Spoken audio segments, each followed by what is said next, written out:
Welcome back to the Hailstorm Implementation Series by Dent Ops, where we share strategies, tools, and resources to help you maximize your hail repair operation.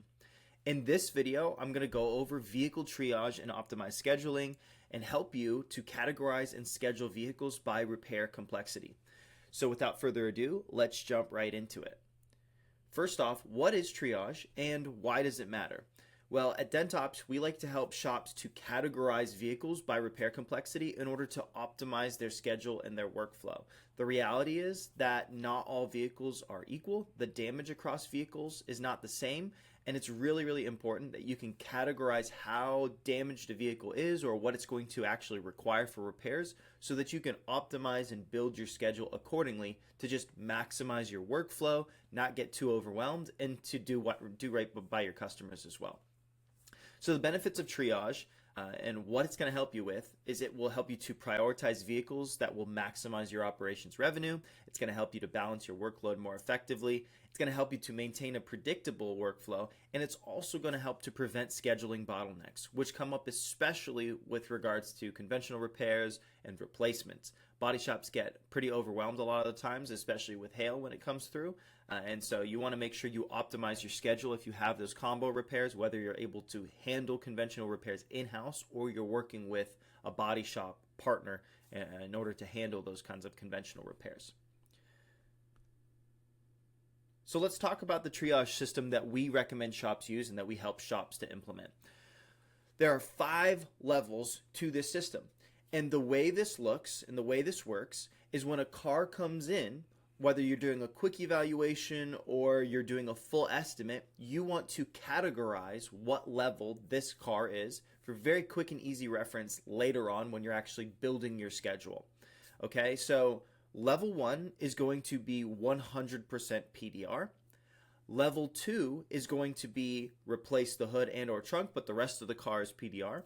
Level 3 is replace the hood and or trunk and any additional conventional panels, but this does not include roofs. So this could be replace the hood and replace a fender, or replace the hood and a door, or replace the trunk and a couple of doors, or conventional repair, a roof rail.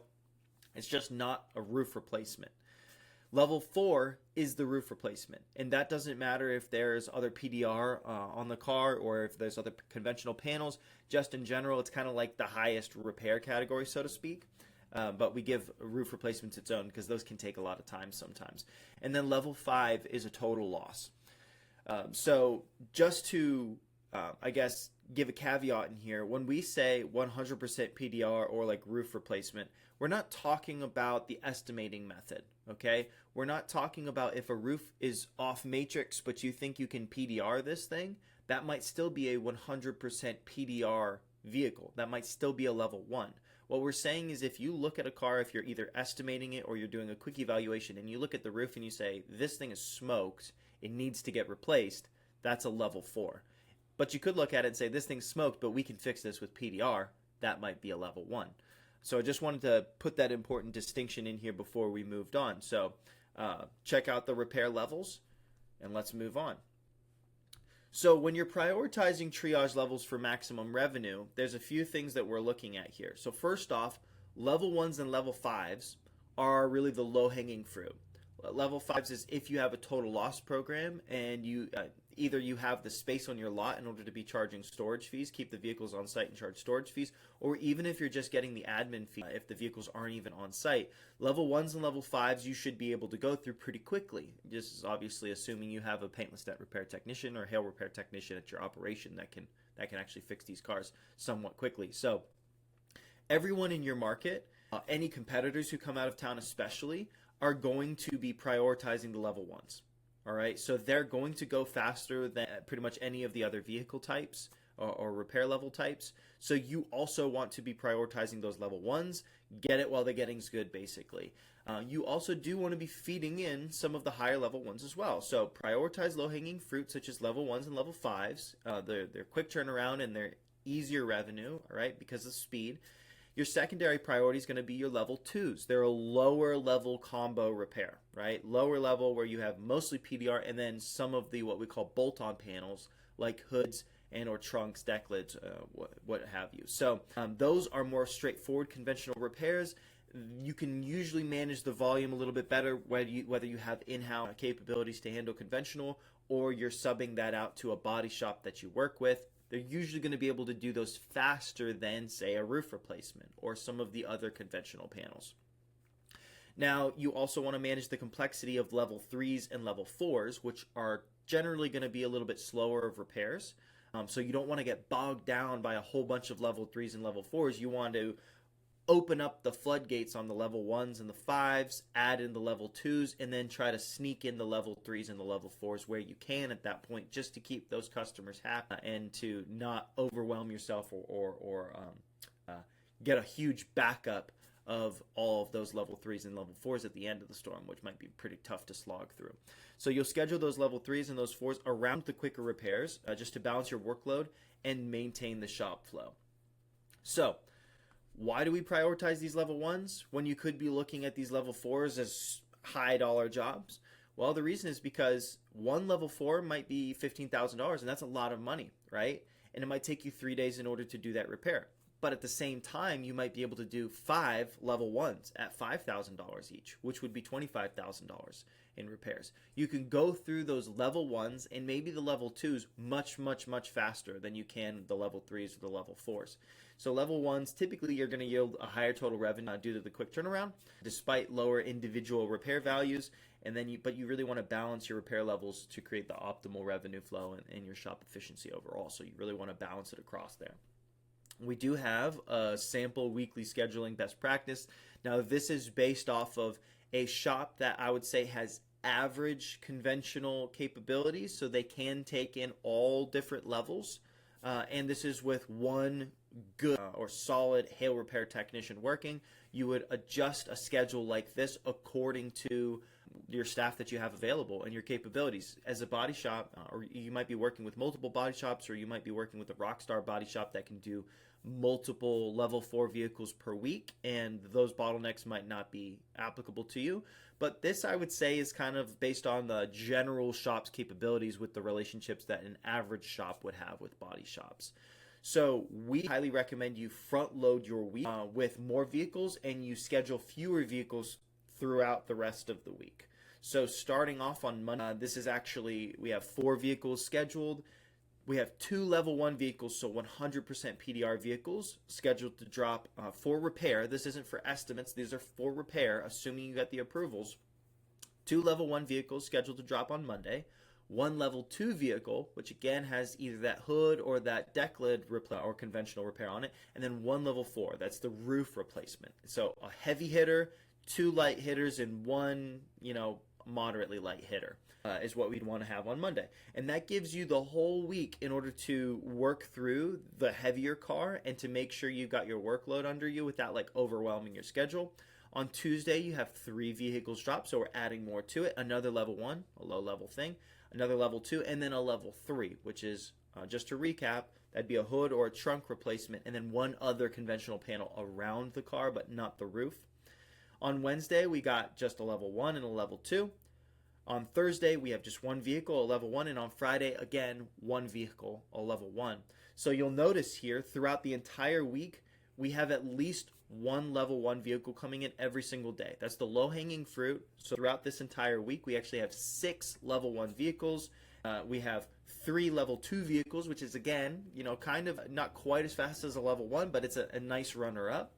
We have 1 level 3 and 1 level 4. So we are conservatively filtering in these level 3s and these level 4s, these higher, heavier hit vehicles, according to the capabilities of our body shop.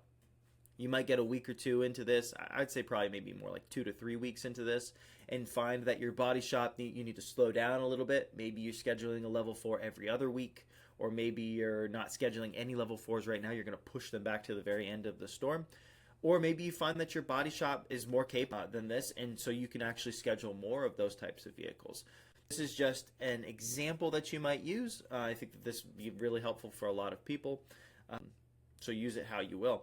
But we just wanted to give you this as something that you could as like a tentative strategy.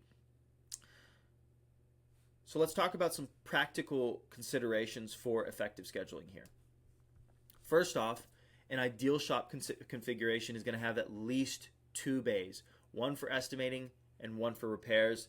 It's just too difficult to be switching vehicles in and out and doing both estimating and repairs at the same time, where you have to take out the car that you were fixing, bring in the car to estimate. It's just too inefficient and you can't effectively handle it. You're going to be writing estimates for a good portion of that storm. Not everybody shows up day 1 or week 1 or week 2. You're going to have people showing up probably after the first month still, at least stragglers. But it's just not practical to only have one bay that you're working out of. So you really want at least 2 bays. One dedicated to estimate generally, and then the other one for repairs. When things slow down, you can allocate 2 bays to repairs, but generally speaking, you want to have at least 2 bays. You can label vehicles a little bit further, such as, tagging like a little heavy indicator to them, or when you're referring to a vehicle, you might say something like, this is a heavy one, right? One is, again, 100% PDRable. There might be a pretty difference between like a light one and just a typical one and a heavy one. That might tell you, oh shoot, this is a heavy one. Okay, so it's 100% PDRable, but it's maybe a 10K car, right? So it's on the upper end of what a 100% PDRable vehicle might typically be. And then one other thing that we like to recommend is periodic lighter scheduling. So like the example that I gave of this week, like a week that you might use, you might periodically schedule, maybe take a level 3 off of there, or maybe take the level 2 off of there. Just, shift around your schedule so you've got a lighter week every now and then. And what that does is it helps you to adjust for any scheduling conflicts that might come up. Maybe that level 4 car is going to take a little bit longer than expected and it's going to run into the next week. Or maybe you weren't able to get through as many of the level 1 vehicles even as you were expecting in a given week. Maybe a technician got sick or they just had to take off or whatever stuff happens. So scheduling a lighter week periodically helps you to absorb that overflow into another week without it creating any cascading delay on your future schedules, because the one thing you don't want to do is to have to reschedule customers later. You can always bring customers up on your schedule. They're going to be much happier to get their car fixed sooner rather than later. So, and it also just reduces stress overall. I mean, nobody's going to complain if you have a slightly lighter week after you've been grinding it out for 3, 4, 6, 8 weeks. Nobody on your team is going to complain to have a slightly lighter week. One other thing that we also recommend is if you're going to take a car off of your schedule, take it off of Friday, because again, nobody's going to complain about it, and psychologically speaking, your shop will probably be pretty happy. Your team will probably be pretty happy if you take that. If you're following a schedule like this where you've only really got one car dropping on Friday, I mean, that's pretty nice going into the weekend. You don't need to worry about any new hail drops, and you can maybe call it an early week even. So those are just some of the practical considerations that we recommend for effectively scheduling using this kind of a triage system. So, without further ado, that's it. It's a pretty high-level view of this triage process. It's not overly complicated. This is just a guideline. You can adapt this however you want to, but this is the general structure that we recommend shops implement when they're doing a triage system. So whether you're working with a body shop or you're trying to run your retail shop and you're trying to prioritize what kind of cars that you take care of or what type of vehicles, it's a very, very easy way to quickly categorize the level of repair 1 through 5, and then build a schedule around that, and then adjust according to your capabilities. If you need to add more vehicles, you want to filter in some more level 2s, more level 3s, more level 1s, whatever that is. Or if you need to take some things off and adjust it, maybe you can't do quite as many level 3s in the week, maybe you replace that with level 2s or level 1s. It's just a strategy that you can use. So your next steps in your implementation for this is to implement the triage system into your estimating and evaluation process. This is very easy to do. It's built into the Dent Ops Estimator quick evaluations and estimates, so you can utilize that. And then optimize your weekly schedule based on the best practices that we discussed. Maybe you start off with the sample schedule that I shared in this video. Maybe you just create your own, but just try to optimize your schedule. And this is going to create a lot more transparency for you to give around your technicians and your staff as well. And they will get synced up pretty quickly and start to understand pretty quickly and associate those numbers with difficulty and how much time and energy it's going to require. And it's just overall a really, really valuable tool to use. And then once you've implemented those things, continue on with our Hailstorm implementation series to keep on learning more hail strategies and tools. These videos we've created in sequential order, so even from this point forward, everything that we do is other videos are probably going to reference this video on the triage strategy and process. So really learn it, really implement it, and we'll see you on some of the next videos.